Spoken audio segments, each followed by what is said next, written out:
really. Yung mga par, kamusta? Ang maitim na plano kay Manny Pacquiao. Pero bagong lahat mga idol, suportahan nyo naman ang ating channel. Maraming salamat po.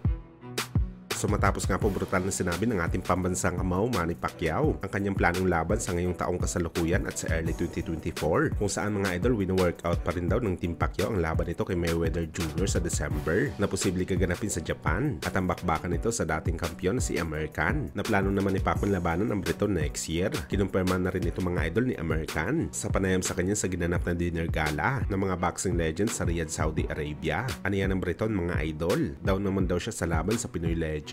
Sa katunayan daw nito, matagal niya na hinihintay ang laban na to. Kaso puro lang daw tawag si Pacman sa kanya. Pero mahigit isang taon na ang nakakalipas. Hindi pa rin naikakasa ang laban nila mga idol. Pero nagpapasalamat naman si American dahil sa wakas nag-usap na rin sila ng personal ni Pacman para sa potensyal na laban nila. Wala pa naman daw sila final na kasunduan sa laban. Pero nag-agree na silang dalawa para ituloy ang bakbakan nila sa lalong madaling panahon. Bagamat isa lang daw mga idol ang hinihiling na kondisyon ni American sa laban nito kay Pacman. Ang maglaban daw sila mga idol sa tunay na bakbakan sa pro boxing. Bali, ang gusto ni American nakataya lahat ng record nila. Kahit sabihin pa daw natin mga idol na mga retired na sila sa bakbakan, hindi pa rin daw mawawala ang kanilang pagiging tunay na boxer. Kaya dapat hindi daw talaga exhibition fight ang laban nila ni Boss Manny. Wala masasabi lang natin dito mga idol. Talagang gustong isama ng Briton sa kanyang resume ang tinaguri ang isa sa mga GOAT ng boxing. Malaking pagkilala to mga idol para kay American. Samantala kung siya naman ang madali ni Pacman, okay lang dahil hindi naman talaga gaano kaganda ang record nito. Well, gayon pa man mga idol, malaki pa rin ang tiwala natin na hindi atras si Pacman sa hamon ni American kahit wala pa siya masyadong mapapala dito. Tayong habol lang talaga ni Pacman kay American na matalo niya ito sa bakbakan dahil gigil na talaga ngayon si Boss Manny na makakuha ng isang panalo sa professional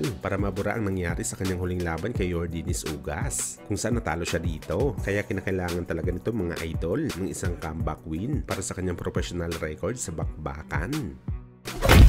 Sa kabilang banda naman mga idol, matapos nga po manalo sa isang controversial si Tyson Fury kontra kay Francis Ngannou sa naging bakbakan nila sa Riyadh, maraming mga boxing experts ngayon ang nagsasabi na iwasan na daw ni Tyson Fury na i-trash talk ang kanyang mortal na karibal na si Alexander Usyk dahil sa galawan na pinakita niya sa laban. Huwag na daw i-trash talk ni Fury ang unified champion, lalo kapag tinatawag nito si Usyk na isang middleweight dahil ang middleweight na daw to ay siya ang magbibigay ng malaking problema kay Tyson Fury sa kanilang bakbakan. Kung binigyan daw siya mga idol ng isang malaking problema ng isang UFC fighter at wala pang experience sa pagboboxing si Ngannou sa kanilang laban, e paano pa daw si Usyk mga idol na masyadong mabilis at sharpshooter sa bakbakan at isa pa subok na rin ng kanyang sarili na lumaban sa malalaking fighter kagaya ni Tyson Fury. Kaya wag na daw i-trash talk ng Briton si Usyk, baka karmahin ito at mapahiya kapag natalo sa maliit na fighter sa bakbakan.